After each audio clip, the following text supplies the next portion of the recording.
اللہ مغفر میدان حشر میں تمام لوگوں کو اللہ تعالیٰ جمع کریں گے، پھر مشرکون سے کہیں گے کہ تم اور تمہارے شریک اپنی جگہ ٹھہرو۔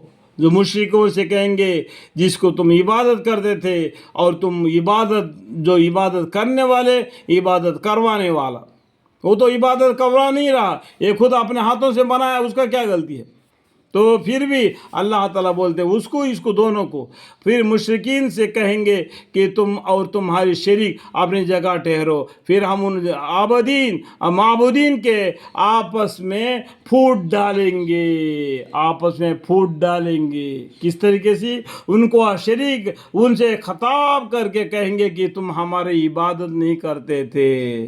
جس کو لوگ عبادت کر رہے دنیا میں، کل قیامت کے دن اللہ کے سامنے بولیں گے تم ہم کو عبادت نہیں کرتے تھے، نہ ہم دیکھتے ہیں، نہ ہم سنتے ہیں، نہ دیکھتے، نہ ہم بولتے ہیں، تم نے اپنے ہاتھوں سے ہم کو بنایا اور ہماری تم عبادت کی، کیونکہ تم ہماری عبادت نہیں کرتے تھے۔ ہم بھی ایک دن، وہ بھی ایک دن انسان تھے، اپنے انسانی زندگی جتنا ان کو لکھا ہوا ہے وہ زندگی گزار دیا، جس طریقے سے کام ان کو کرنا ہے وہ کام کر کے نکل گئے۔ یوں ہی ویمت، جلاتا مارتا کون ہے؟ اللہ ہے۔ تو ان کے اچھے کیے ہوئے کاموں کو پکڑ کر تم ان کو معبود ٹھہرا لیے۔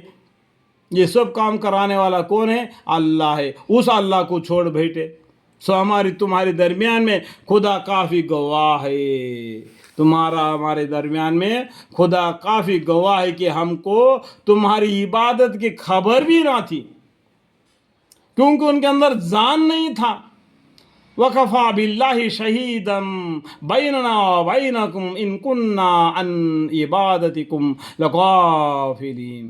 اور تمہاری عبادت کرنا کے بھی ہم کو خبر نہیں، کیونکہ ان کے اندر جان نہیں۔ تم اپنے پتلوں کو بنا کے اس کا سامنے کھڑے ہو گئے، اس کے اندر جان نہیں۔ جس مقام پر ہر شخص اپنے اگلے کیے ہوئے کاموں کو امتحان کر لے گا، اس ٹائم پر پیچھے مڑ کر دیکھ لے گا کہ ہمارے زندگی کس طریقے سے گزر گئی، اپنے نام اعمال کو دیکھ لے گا، اس کے بائیں ہاتھ میں آ گئے تو جہنم کو دیکھ لے گا، وَإِذَا الْجَحِيمُ سُعِّرَتْ، جس کے نام اعمال اس کے داہنے ہاتھ میں آ گئی وہ جنت کو دیکھ لے گا، وَإِذَا الْجَنَّةُ أُزْلِفَتْ۔ اور یہ لوگ اللہ کے عذاب کے طرف جو ان کے مالک حقیقی ہے لوٹائے جائیں گے، اور یہ لوگ اللہ کے عذاب کے طرف، جو جہنم کے طرف جو ان کے مالک حقیقی ہے لوٹائے جائیں گے۔ اور جو کچھ معبود انہوں نے تراش رکھے تھے سب ان سے غائب اور گم ہو جائیں گے۔ جن کو یہ اللہ کے سوا عبادت کرتے تھے وہ سب گم ہو جائیں گے، ان کو نظر نہیں آئیں گے، قیامت کے دن ہو جائیں گے، کوئی بھی تو کام نہ آئے گا۔ اب مشرکین سے کہیے کہ بتلاؤ وہ کون ہے جو تم کو آسمان زمین میں رزق پہنچاتا ہے، آسمان اور زمین میں تم کو رزق پہنچا دیتا ہے؟ کون ہے؟ اللہ رزق پہنچا دیتا ہے۔ یہ بتلاؤ کہ وہ کون ہے جو تمہارے کانوں اور آنکھوں پر پورا اختیار رکھتا ہے؟ کون ہے؟ اللہ ہے۔ ہمارے کانوں کو سنوائی کون دیتا ہے؟ اللہ۔ ہمارے آنکھوں کو دیکھنے کی روشنی کون دیتا ہے؟ اللہ۔ اور وہ کون ہے جو جاندار چیز کو بے جان چیز سے نکالتا ہے؟ جو جاندار چیز کو بے جان، یعنی انڈے سے بچے کو کون نکالتا ہے؟ اللہ۔ اور بے جان چیز کو جاندار سے نکال دیتا ہے، اور بے جان چیز کو جاندار چیز سے نکال دیتا ہے، جیسا کہ پرندے سے انڈا۔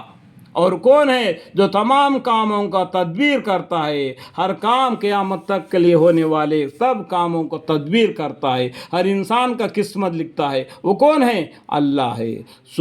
ان سوالات کے جواب میں وہ ضرور یہی کہیں گے کہ ان سب افعال کا فعال اللہ ہے۔ تو ان سے گئی کہ پھر شرک سے کہیں کیوں نہیں پرہیز کرتے؟ اتنا معلوم ہونے کے باوجود بھی پھر شرک کرنے سے پرہیز کیوں نہیں کرتے؟